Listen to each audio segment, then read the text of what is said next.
Halo, Assalamualaikum warahmatullahi wabarakatuh. Perkenalkan, saya Irmawati dengan NIM 10572111821 dari Fakultas Ekonomi dan Bisnis, Program Studi Manajemen Universitas Muhammadiyah Makassar. Nah, di sini saya akan menjelaskan sedikit materi tentang keseimbangan pasar, pajak, dan subsidi.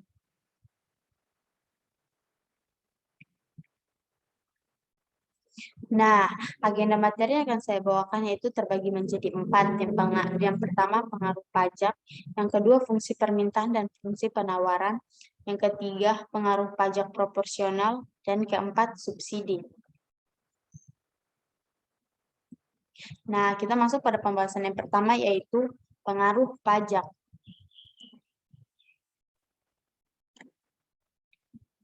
Pengaruh pajak mempengaruhi keseimbangan pasar dengan asumsi. Yang pertama, dalam persaingan murni, fungsi permintaan tidak berubah karena permintaan konsumennya hanya ketergantungan harga. Yang kedua, produsen menyesuaikan penawarannya terhadap harga baru setelah kena pajak.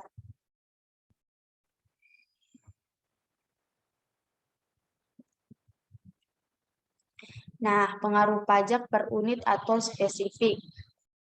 Pajak per unit atau spesifik adalah pajak yang dikenakan terhadap suatu barang tertentu. Pajak tersebut besarnya ditentukan dalam jumlah uang yang tetap untuk setiap unit barang yang dihasilkan. Yang kedua, besarnya pajak per unit dinyatakan dengan lambang atau tanda T. Jika pajak per unit dikenakan pada setiap barang yang dijual, maka hanya fungsi penawarannya berubah atau fungsi penawarannya naik. Nah, yang kedua, fungsi permintaan dan penawaran. Nah, adapun rumus fungsi permintaan dan penawaran sebelum dan sesudah pajak, di mana yang pertama sebelum kena pajak yaitu D dibagi P hasilnya GQ, S dibagi P hasilnya FQ, itu keseimbangan pasarnya itu E0 atau Q0 dan P0. Nah, yang kedua, setelah kena pajak atau sebesar pajak per unit, yaitu D dibagi P hasilnya GQ atau dia tetap seperti sebelum kena pajak. Yang kedua, ST dibagi P hasilnya FQ ditambah T. Keseimbangan pasarnya itu E1, itu Q1 dan P1. Yang ketiga, bila sebelum pajak, fungsi penawaran yaitu Q sama dengan H dikali P. Setelah kena pajak yaitu Q sama dengan H dikali P dikurang T.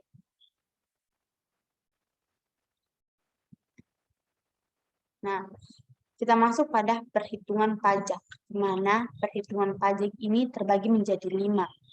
Yang pertama, pajak yang dibayar konsumen per unit. Yang kedua, total pajak yang dibayar konsumen. Yang ketiga, pajak yang dibayar produsen per unit. Yang keempat, total pajak yang dibayar produsen. Dan yang kelima, total pajak yang dibayar pemerintah. Nah, kita masuk pada rumus perhitungan pajak yang pertama, yaitu pajak yang dibayar konsumen per unit, di mana total konsumen sama dengan P1 dikurang P0. Yang kedua, total pajak yang dibayar konsumen, yaitu total konsumen sama dengan TK dan Q1. Yang ketiga, pajak yang dibayar produsen per unit, atau TP sama dengan T dikurang TK.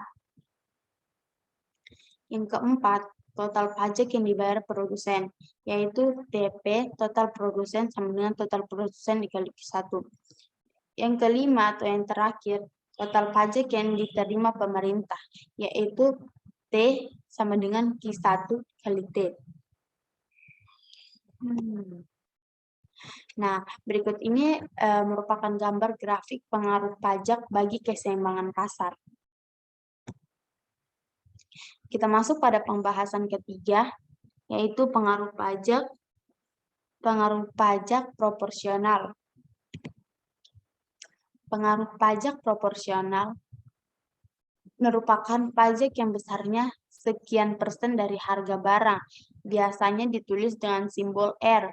Misalnya R sama dengan 0,25, hasilnya 25%. Nah, fungsi penawaran setelah pajak, P1 sama dengan G dikali Q, 1 ditambah R, atau bila dalam Q yaitu Q sama dengan H dikali P. Jadi Q1 sama dengan P, Q1 sama dengan H dibagi P per 1 ditambah R. Nah, di sini kita punya dua contoh, yaitu setelah kena pajak dan sebelum kena pajak. Yang mana sebelum kena pajak yaitu P sama dengan 3 ditambah 0,5 Q. Nah, setelah kena pajak, R sama dengan 0,25. P1 sama dengan 3 dikurang 0,5 Q dikali 1 ditambah 0,25. Hasilnya 3,75 ditambah 0,625 Q. Nah, contoh kedua, sebelum dan setelah kena pajak. Yang pertama sebelum kena pajak yaitu dia Q sama dengan 2P dikurang 6. Nah, setelah kena pajak, R sama dengan 0,25.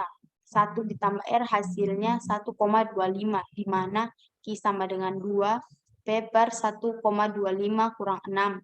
Hasilnya 1,6, P dikurang 6.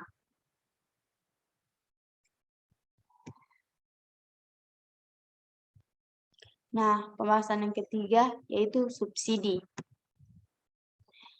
Subsidi merupakan alat bantu pemerintahan kepada produsen dan konsumen. Subsidi barang atau unit disimbolkan dengan lambang S. Dari ini kita punya beberapa pengaruh subsidi kebalikan dari pajak. Sebelum dan sesudah pajak, di mana yang sebelum dan sesudah subsidi. Yang pertama sebelum subsidi. D dibagi P hasilnya GX, SP sama dengan FX sesudah subsidi yaitu DS dibagi P hasilnya GX, SS dibagi P hasilnya FX.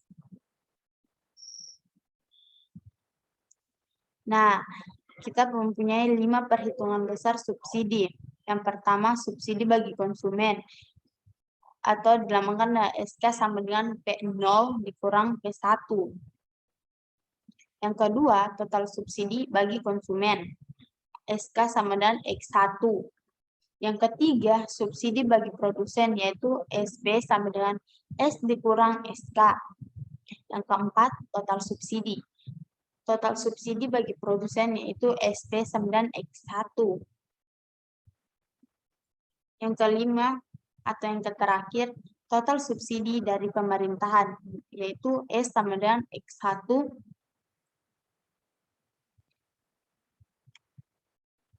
Nah, kita mempunyai gambar grafik pengaruh subsidi bagi keseimbangan pasar.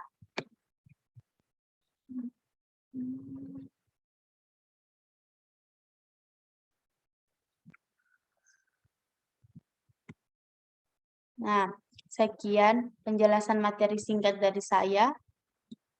Mohon maaf apabila ada salah pengucapan. Cukup sekian, saya wassalamualaikum warahmatullahi wabarakatuh.